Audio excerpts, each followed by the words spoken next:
નમસ્કાર, જય હિન્દ, જય ભારત. આપ સૌને મારા જય શ્રી કૃષ્ણ. હું છું પાયલ સાકરિયા, સુરત મહાનગરપાલિકા વિપક્ષ નેતા, આમ આદમી પાર્ટી. એક બાજુથી ખૂબ ગર્વ અનુભવીએ છીએ કે સુરત શહેરનું બજેટ 10,000 કરોડને પાર થઈ ગયું, એટલે કે 10,000 કરોડથી પણ વધારે ધરાવતું બજેટ, એટલે કે સુરત મહાનગરપાલિકા ખૂબ મોટી મહાનગરપાલિકા છે. જ્યારે બીજી બાજુ આ 30 વર્ષથી જે ભારતીય જનતા પાર્ટીની સરકાર શાસન કરે છે, એમના શાસનકાળ દરમિયાન ગઈ ટર્મની અંદર પણ 200 કરોડના બોન્ડ બહાર પાડેલા હતા, વ્યાજે રૂપિયા લીધા હતા, અને આ વખતે પણ 200 કરોડના બોન્ડ બહાર પાડીને વ્યાજે રૂપિયા લીધા છે. અને દુઃખ એટલા માટે લાગે કે આ શાસકો જાહેરમાં આવીને એમની ઉજવણીઓ કરે છે, જાહેરમાં આવીને એવું કહે છે કે આખા દેશની અંદર એકમાત્ર એવી મહાનગરપાલિકા છે કે જેમણે ગ્રીન બોન્ડ બહાર પાડ્યા છે. એટલે કે વ્યાજે પૈસા લેવાને પણ આ લોકો ફાયદા ગણાવે છે કે ભાઈ અમે વ્યાજે પૈસા લઈને અમે લોકો માટેની સુવિધાઓ, એટલે કે આ જે પૈસા શેના માટે લે છે તો કે સોલાર પેનલો ઉભી કરવા માટે, વિન્ડ એનર્જી માટે એવા અમુક પ્રોજેક્ટોને આમાં આવરી લેવાયા છે અને એમના પાછળ આ ખર્ચો થશે, એટલે કે 200 કરોડ રૂપિયા લઈને. અને સવાલ ત્યાં છે કે આ 200 કરોડ રૂપિયા 5 વર્ષ માટે છે ને પર યર, એટલે કે એક વર્ષનો જે વ્યાજની ટકાવારી છે લગભગ 8.5% જેટલી છે. અને જો વર્ષે જો એમનો આંકડો જોઈએ 200 કરોડ ઉપર જો 8.5%નું વ્યાજ આપણે ગણતરી કરીએ તો અંદાજિત 16 થી 17 કરોડ રૂપિયા દર વર્ષે વ્યાજ થાય. અને 5 વર્ષનો જો આંકડો જોઈએ તો 85 કરોડ આસપાસનો આંકડો થાય કે 85 કરોડ રૂપિયા સુરત મહાનગરપાલિકા જે ગ્રીન બોન્ડ બહાર પાડીને જે વ્યાજે રૂપિયા લીધા છે એમનો વ્યાજ ચૂકવશે.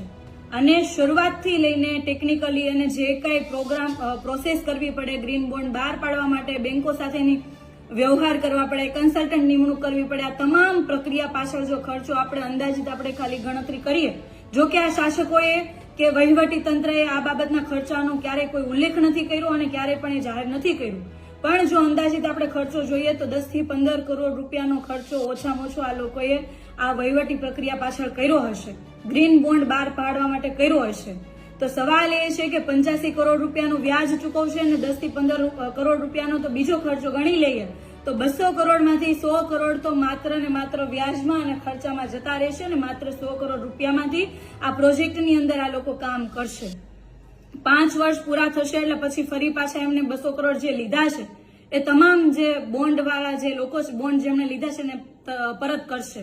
તો સુરત મહાનગરપાલિકા એક બાજુથી ખૂબ કહેવાય કે ખૂબ ધની અને પૈસાવાળી મહાનગરપાલિકા છે, પરંતુ આના ઉપરથી એ સાબિત થાય છે કે છેલ્લા 30 વર્ષની અંદર ભારતીય જનતા પાર્ટીના શાસકો નિષ્ફળ નીવડ્યા છે કે જેમનામાં કોઈ આવડત નથી, વહીવટી પ્રક્રિયા ચલાવવાની આવડત નથી, અને જેના કારણે એમને લોકો પાસેથી વ્યાજે રૂપિયા લેવા પડે છે અને વ્યાજે રૂપિયા લઈને આ પ્રોજેક્ટો પૂર્ણ કરવા પડે છે, જે ખૂબ દુઃખની વાત છે. અને આ વ્યાજે જે રૂપિયા લીધા છે એનું જે વ્યાજ ચૂકવવાનું છે, જે બોન્ડ લીધા છે એ 200 કરોડ પાછા ચૂકવવાના છે, એ કોઈ આ ભાજપના નેતાના ખીચામાંથી તો ચૂકવવાના નથી. આ તમામ પૈસાનો જે બોજ છે એ સુરતના લોકો ઉપર પડશે, સુરતના લોકોના જે વેરા છે એના ઉપર પડશે.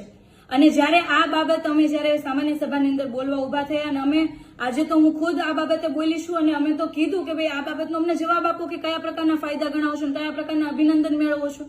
ખૂબ દુઃખની વાત છે કે ભાઈ આપણે વ્યાજે રૂપિયા લેવા પડે, પરંતુ આ શાસકો નાક કાન વગરના હોય એવી રીતના પબ્લિકલી આવીને એવું કહે છે કે ભાઈ આપણી એક મહાનગરપાલિકા એક જ એવી છે કે જેમને વ્યાજે રૂપિયા લીધા એટલે કે બોન્ડ બહાર પાડીને પૈસા મેળવે છે. એટલે આ સૌથી મોટું કહેવાય ને કે ભાઈ કારનામું સુરત મહાનગરપાલિકાના શાસકોનું છે કે જેમણે આપણી આવનારી પેઢી માટે વ્યાજનો બોજ આપીને આ લોકો આપણને જશે. અને એટલા માટે વિડીયો દ્વારા આપ સૌને બતાવવા માંગુ છું કે સુરત મહાનગરપાલિકાના કયા પ્રકારનો વહીવટ થાય છે એ સુરત શહેરના લોકોને જાણવાનો હક છે. આ બાબતે અમે સતત સામાન્ય સભા લાઈવ કરવાની પણ માંગણીઓ કરીએ છીએ, પરંતુ આ બધા વહીવટ જો લોકોની વચ્ચે ખુલ્લા પડે તો આ લોકોની સરકાર પણ જતી રહે એમ છે. ને આ જે કહેવાય ને કે ભાજપી શાસકો જે બહાર મોટી વાતો કરે છે એના તમામ જે ગોટાળાઓ છે ખુલ્લા પડે એટલા માટે આ સામાન્ય સભાઓ લાઈવ નથી કરતા. પરંતુ વહીવટોની પારદર્શિકતા કંઈક આવી છે કે જે આપણા જ રૂપિયાનો વહીવટ, જે સુરત શહેરના લોકો જે પૈસા વેરા સ્વરૂપે સુરત શહેરને, રાજ્ય સરકારને, કેન્દ્ર સરકારને જે આપે છે એનો જે વહીવટ છે એ એકદમ અણધડ વહીવટ ચાલે છે. કોઈને કોઈના પૈસાની પેઢી નથી, માત્ર ને માત્ર પોતાના માણસો, પોતાના કોન્ટ્રાક્ટરો કઈ રીતના કમાય એના માટેનું આયોજન છે.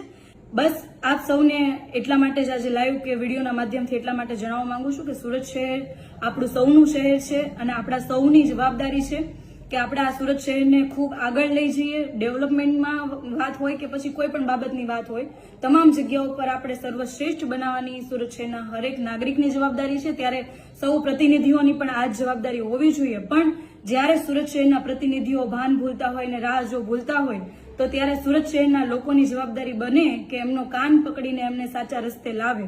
બસ આટલી જ વાત સાથે જય હિન્દ, જય ભારત.